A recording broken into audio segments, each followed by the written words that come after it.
చేత గోరింట ఇంత చక్కని చుక్కకి ఇంకెవరో మొగుడంట రామ చక్కని సీతకి.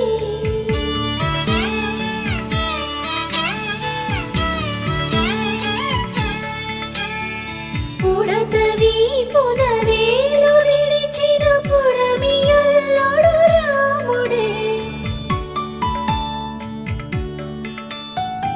ఎడమ చేతను శివుని విల్లును ఎత్తిన రాముడే ఎత్తగా